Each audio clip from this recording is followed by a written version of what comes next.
ಒಂದ್ ವರ್ಷ ಮುಗಿಯೋದ್ರಲ್ಲಿ ನಿಮ್ಮ ಫ್ರೆಂಡ್ಸ್, ಫ್ಯಾಮಿಲಿ, ನಿಮ್ಮ ಹತ್ರದವ್ರು ನಿಮ್ಮನ್ನ ನೋಡಿ ಆಶ್ಚರ್ಯ ಪಡೋ ತರ ಚೇಂಜ್ ಆಗ್ಬೇಕು ಅನ್ನೋ ಆಸೆ ನಿಮ್ಗಿದ್ಯಾ? ಹಾಗಾದ್ರೆ ಈ 5 ಕೆಲ್ಸಗಳ್ನ ಇವತ್ತಿಂದನೇ ಮಾಡಿ.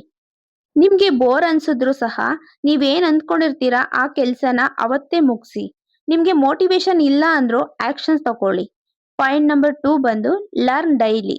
ಡೈಲಿ ಏನಾದ್ರೂ ಯೂಸ್ಫುಲ್ ಆಗೋದ್ನ ಕಲ್ತ್ಕೊಳ್ಳಿ. ಡೈಲಿ 1% ಆದ್ರೂ ನೀವು ಇಂಪ್ರೂವ್ ಆಗಿ.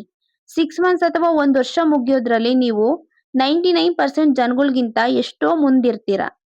ನಂಬರ್ 3 ಬಂದು ಕಿಲ್ ಡಿಸ್ಟ್ರಾಕ್ಷನ್ಸ್. ನಿಮ್ಮ ಫೋನ್ಗಿಂತ ನಿಮ್ಮ ಗೋಲ್ಸ್‌ಗೆ ಜಾಸ್ತಿ ಇಂಪಾರ್ಟೆನ್ಸ್ ಕೊಡಿ. ಡಿಸ್ಟ್ರಾಕ್ಷನ್ಸ್ ಕಡಿಮೆ ಆದ್ರೆ ಆಟೋಮೆಟಿಕ್ ಆಗಿ ಫೋಕಸ್ ಜಾಸ್ತಿ ಆಗುತ್ತೆ. ಆವಾಗ ನೀವೇನ್ ಅನ್ಕೊಂಡಿರ್ತೀರಾ ಆ ಕೆಲ್ಸನ ಅಚೀವ್ ಮಾಡ್ಬೋದು.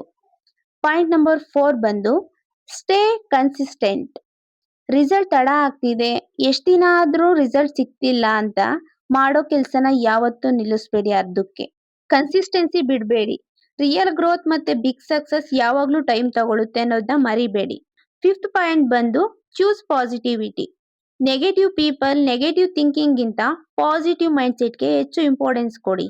ನಿಮ್ಮ ಸುತ್ತ ಇರೋ ವಾತಾವರಣನೇ ನಿಮ್ಮ ಗ್ರೋತ್‌ನ, ನಿಮ್ಮ ಸಕ್ಸಸ್‌ನ ನಿರ್ಧಾರ ಮಾಡುತ್ತೆ. ಈ ವಿಡಿಯೋ ಇಷ್ಟ ಆಗಿದ್ರೆ ಲೈಕ್, ಶೇರ್, ಸಬ್ಸ್ಕ್ರೈಬ್ ಮಾಡಿ.